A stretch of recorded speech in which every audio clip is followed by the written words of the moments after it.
Texas state legislators are being sued yet again, this time for what a coalition of Latino organizations are calling racist redistricting maps that they say, quote, intentionally discriminate against Hispanic voters based on race and national origin, end quote. As is customary, every 10 years, the party in charge of the Texas legislature has the chance to redraw new district lines. And the Republicans got their latest plan approved by state lawmakers, and the governor, Greg Abbott, this man, is expected to sign off as well. The new plan provides a comfortable cushion for incumbents and separates dense Hispanic populations into majority white districts.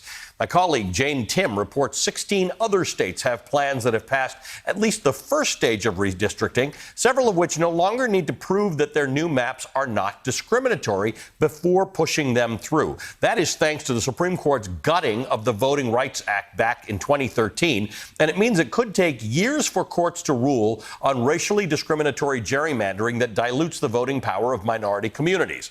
In Michigan, legislators are facing backlash because of the drafts of a new district map that, quote, eliminate almost all of the current 17 majority-minority legislative districts, as well as the 2 majority-black congressional districts. That actually violates federal law. And Montana has to create a second district for the first time in 30 years due to an increase in population on the western side of the state. But both parties are fighting over where that district line would go. If the line falls too far east, it might not be as easy to vote a Republican in. Joining me now to discuss this is Joyce Vance. She's a former United States attorney and a columnist and contributor for MSNBC. Also with us, on what appears to be a golf course again, is our good friend Roland Martin. He's the managing editor of the Roland Martin Unfiltered digital show. I should say to our viewers, Roland, we're not interrupting you just for a regular round of golf on a Saturday morning. You're there for a benefit, so just so everybody knows. Joyce, let me start with you.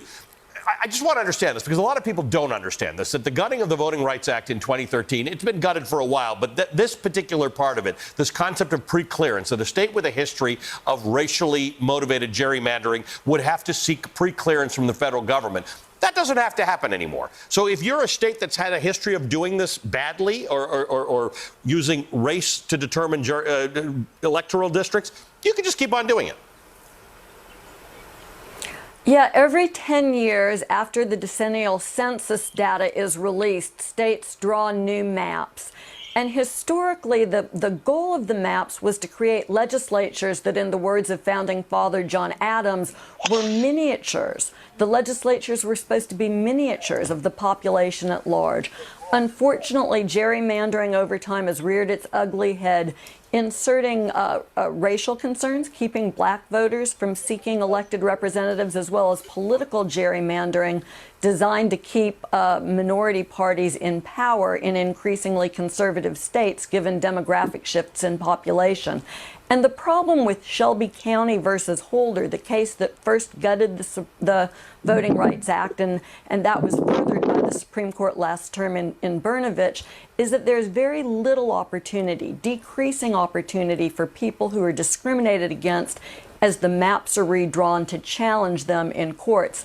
The biggest loss here is the loss of preclearance, which required states and jurisdictions with a history of discrimination to submit their new proposals, whether they were voting laws or other sorts of restrictions, to the Justice Department for preclearance before they were enacted. This will be a significant impediment to getting fair districts this go-round. So this plays out very clearly in Texas, Roland. The Wall Street Journal headline on Texas redistricting said, Texas redistricting tests whether minority population gains will translate into political clout. Everybody I hear talk about Texas tells me there's more Democrats moving in, the population change with the growth of the Latino community, the growing power of blacks in Texas.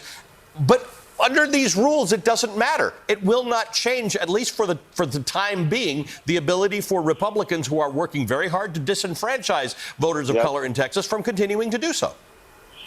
But 95% of the growth in population growth in Texas has been a result of non-whites. The Republican Party is a white party. Here's what's also been happening, though, in Texas. I'm still registered in Texas in Dallas County. The Republicans have been getting crushed in the suburbs. They have been losing Harris County, Dallas County, Bexar County, Travis County. One of the few largest counties where they still have powers in Tarrant County. So what they have been doing is they even have white folks who stop supporting them. So what they have to do is they have to protect their incumbents, and that's why you're seeing them distribute these maps this way. But the other thing is this here. There is a silver lining. In North Carolina, when the Republican Party did the exact same thing, the NAACP, Poor People's Campaign, and others sued them over racial gerrymandering. They were successful in getting that knocked back. The problem is this here. Elections matter. Donald Trump put 25% of the federal judiciary on the bench. So you have a lot more right-wing judges who don't care about voting rights. And so this is why I need everybody to understand why voting matters. Those who ignore the presidential race, this is what happens when you put federal judges who do not care about racial gerrymandering. Yeah, you've been consistent on that message for all the years that I've known you, Roland. In fact, you remind people vote in all the elections, not just presidential elections, because it all comes back to bite you. All the stuff we're talking about in schools are done by school districts. You got to turn out for municipal elections too.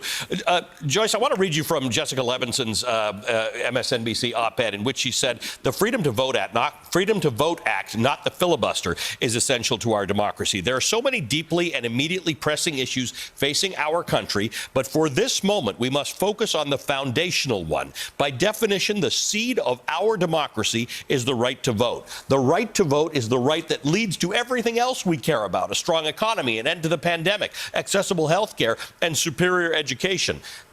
I think Jessica's entirely right. But we're not even getting the Freedom to Vote Act. After all this dance that everybody did with Joe Manchin about getting the bill that he would support, still not going anywhere. This is the issue that the Senate faces. They have both the Freedom to Vote Act, which is actually a bill that provides some protections for registering and staying registered to vote, for being able to cast your ballot and have it counted. And then the companion piece of legislation is the John Lewis Act, which would restore the right to vote. Both of those have cleared the House, and they're sitting in the Senate. And the issue that we'll face in the next, few days, if not the next few weeks, is whether or not Democratic senators have the stomach for bypassing the filibuster in order to protect the right to vote. I don't think we'll be sitting around after the 2024 election saying, thank God we still have a filibuster, if our votes haven't been counted. This conversation can go on for hours. I love having that conversation with you. I got to say this real quick. All right. President Biden, you got to do more to get these voting bills passed. Do more. All right, message taken. Roland, thank you, my friend. Good to see you. Thanks for taking some time for us, Joyce. Always good to see you. Oh, wait a second. I do have a couple more minutes with you. So hold on. I do have to pay the bills. That's the part I was right about. So we're going to go pay the bills for a second, and I'm going to come back and continue the conversation. In Mississippi, for example, after the passage of the Voting Rights Act, right before the passage of the Voting Rights Act in 1964, only 6.9% of blacks were registered to vote. Immediately after the passage of the Voting Rights Act in 1966, that number went up to 60%. And then when blacks got the right to vote, when blacks went out to vote, there was a counter-mobilization by whites to suppress the black vote. And now, if you fast forward... Good thing we don't do that anymore, huh? Exactly. So if you fast forward to today, you see the exact same thing happening in terms of the suppressing of the vote. That was Dr. DeAndre Ori, a political science professor at Jackson State University, discussing the history of voting rights for black people in this country. It was part of a larger conversation I had this week with 6 people from Jackson, Mississippi, discussing how the nation's complicated history is taught across the country. I want to bring back Joyce Vance, former U.S. attorney in Alabama, and Roland Martin, host of the Roland Martin Unfiltered digital show, who I so unceremoniously said goodbye to at the end of the last segment. But in fact, we have more. Roland, talk to me about that. DeAndre Ori telling me about the fact that these bills that allow black people to easily register to vote and to have their votes counted really work. But every time America does them, there's exactly what we are seeing now, a counter mobilization for the votes of black people. That was why I was so crazy from Supreme Court Chief Justice John Roberts basically saying, oh, well, it's worked, so we don't need it. No, it's worked because of the very laws, Chief Justice Roberts. And what happened the moment they gutted Section 4? So many Republican-led states immediately changed their voting laws. Hello. And so that's the problem. Supreme Court also refused to act on partisan gerrymandering. So the only thing we have left is to try to outlaw racial gerrymandering. And so that's the problem. And so what we're dealing now with, that's why President Biden has to do more. He has to, how many meetings did he have on infrastructure? He has to call Sinema, Manchin, and there are other Democrats are holding out saying, do a carve out for the vote. Because guess what, President Biden? If you don't, you will lose the House in 2022. You will lose the Senate, and you might lose the White House in 2024. You're going to do all of that because you want to keep the filibuster? Come on.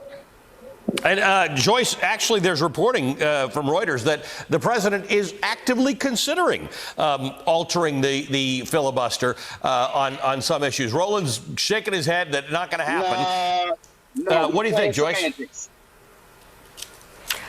Well, it's an interesting challenge that the president faces. You know, Joe Manchin is on record as saying that he will not alter the filibuster. He won't bypass it. I think there's still wiggle room here. Perhaps one option might be to reinforce the standing filibuster. Right now, you can stay home in your bed as a Republican and filibuster the voting rights bills. A change in the Senate rules that would require Republicans to actually hold the floor and spend the hours that it takes in the wee hours of the morning doing whatever they must do to engage in the filibuster, that might wake Americans up, because this notion that we have one party that wants to prevent people from voting, that's a powerful notion when it's on full display, and it deserves the light of day, not the quiet of the Senate filibuster, really. That's a good point. If you actually have to watch them do it as opposed to it just happens. We got news earlier this week that it was filibustered, and that's it. Nobody saw anything happen. But when you actually have to say, hey, why are you reading green eggs and ham or whatever it is on the floor of the United States Congress? What is it you're actually trying to block from happening? People might be a little more interested in paying attention to it. Both of you, thank you very much for being with us. Roland, I hope I haven't messed anything up with your golf game there. No, we're fine. National Cares Mentoring Project, they love it. It's all good. And hey, go Astros.